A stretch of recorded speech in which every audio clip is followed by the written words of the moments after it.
Welcome to the Islamic Counseling and Guidance channel. In this video, we will discuss the learning strategies and time management tips for a seeker of Islamic knowledge. This applies to both students and young scholars. Firstly, we will discuss how Allah honors and exalts those who pursue knowledge. Additionally, we will discuss the benefits of memorizing Allah's book and the importance of having several sheikhs and experts from whom to learn. Finally, we will discuss how to organize your time effectively in order to make the most of your time. Let's begin the discussion. Praise be to Allah. Firstly, in Islam, the rank of the learner of Islamic knowledge is very high. Allah, the Exalted, has positively commended knowledge and those who pursue it.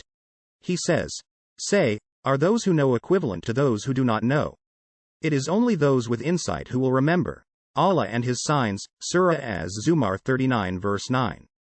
Again Allah says, "Only those who possess knowledge among His servants fear Allah." Surah Fatir 35 verse 28. In the Sunnah, it was related that Humayd ibn Abd ar-Rahman said, "I overheard Muawiyah say, while he was giving a khutbah, I heard the Messenger of Allah, peace be upon him, say, when Allah wills goodness for any human being, He gives them a deeper understanding of Islam." Compiled by al-Bukhari, 71, and Muslim, 1037. It was also reported that Abu Darda said, "I heard the Messenger of Allah, peace be upon him, say, whoever takes a pathway in the quest of seeking knowledge, Allah would make easy for him the pathway to paradise. The angels drop their wings in admiration of the seeker of knowledge, and all creatures in the heavens and on earth, including the fish in the water, pray for Allah's forgiveness for the pursuer of Islamic knowledge." The superior position occupied by the scholar above the ordinary believer is comparable to the moon's superiority over all other celestial bodies.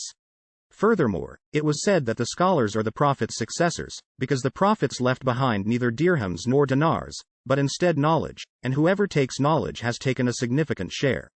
Recorded by at-Tirmidhi, 2682, Abu Dawood, 3541, and Ibn Majah, 223, Al-Albani classified it as Hasan in Sahih at-Targhib, 1 of 17.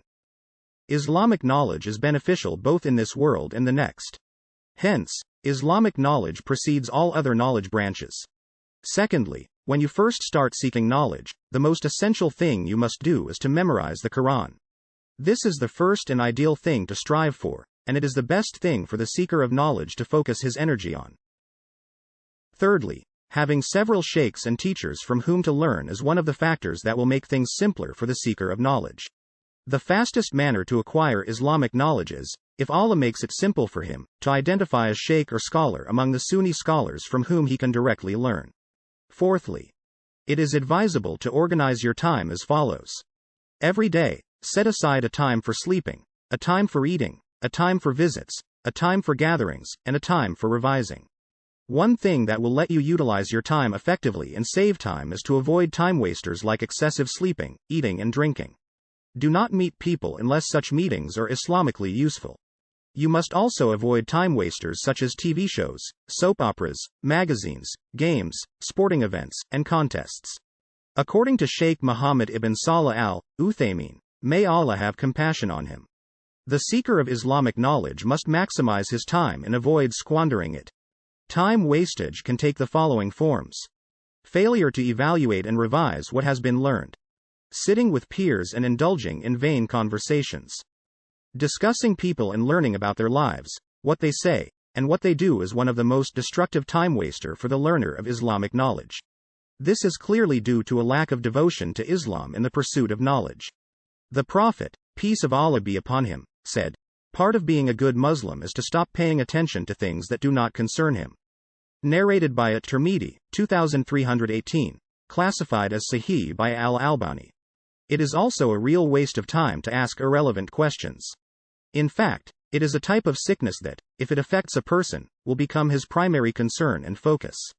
He may end up being hostile towards someone who doesn't deserve hostility and antagonism, or cordial towards someone who doesn't deserve cordiality, due to his personal interest in these issues that are diverting him from seeking knowledge, on the basis that this is in support of the truth. But this is not the case. Rather, it falls under the category of being preoccupied by things that do not serve one's interests. But if one hears news without really looking out for it, one should not become obsessed with it or dwell on it much, for this produces diversion for the seeker of knowledge and can mislead him, and it opens the door to division among the ummah. Kitab al-Ilm, pages 143 to 144. Procrastination is another problem that is harmful to the issue of organizing one's time and making the most of it. Procrastination is a horrible sickness that robs one of many excellent things in this world and the next.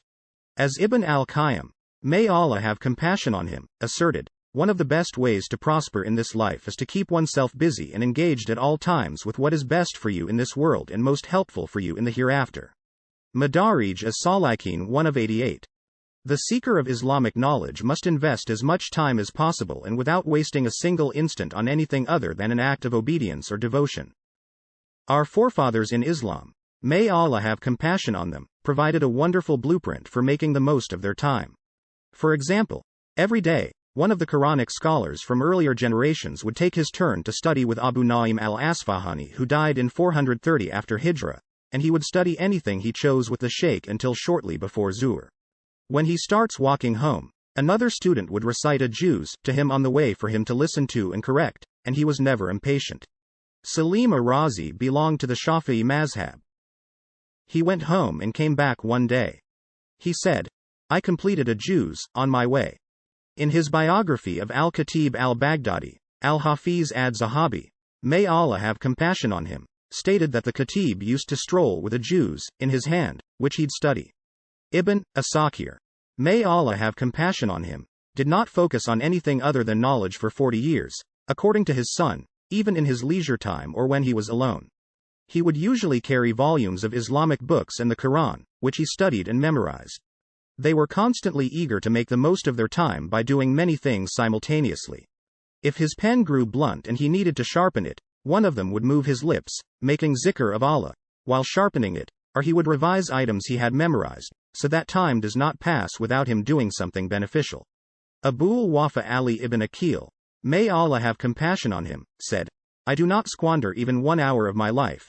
Even when I am not reading or reciting anything, I will think about some matters of Islamic knowledge while I am taking a rest and will not stand up until I have brought up something I can write down. Ibn al-Qayyim, may Allah have mercy on him, said, I know someone who was sick with a headache and a fever, and his book was next to his head. He would read it when he was awake and put it down when he went to sleep. Making a timetable and organizing one's time can be accomplished as follows. 1. The routine of the seeker of Islamic knowledge begins before daybreak when the Quran and Hadith are memorized. It is well known that the most ideal time for memorizing the Quran is immediately before dawn and after the Fajr prayer when the mind is fresh and clear. Thus, the seeker of knowledge goes to the mosque to pray and stays there until sunrise or later, memorizing, reviewing, and evaluating what he has learned. After that, he begins to memorize books of Hadith, Usul, Fiqh, and Arabic language. 2. He goes to work or school. Otherwise, he continues memorizing and revising until Zuhr, the noon prayer, at which point he takes a nap and rests briefly. 3. He then spends the afternoon studying and reading, learning with others, or discussing and clarifying difficulties with others. 4. He attends study circles after Maghrib, and after Isha, he reviews what he has learned previously or reads a new book. We want to emphasize that everything we have discussed here falls under the general category of time management for a seeker of Islamic knowledge. Each person should organize his or her time based on his or her circumstances, such as whether or not he is married or single, whether he works or not, and whether or not he devotes all of his time to Islamic studies or other interests. What counts in terms of time management is that he devotes certain hours of the day and night to memorizing and reading. Usually, people want to relax and be sluggish, so the seeker of Islamic knowledge should teach himself to work hard and be active, and he should become used to being organized and sticking to acts of worship and obedience. Otherwise, he will have squandered his day and therefore his life. And Allah is wise and knows best. Thank you for watching the video. Subscribe to the Islamic Counseling and Guidance channel and hit the notification icon to receive more videos.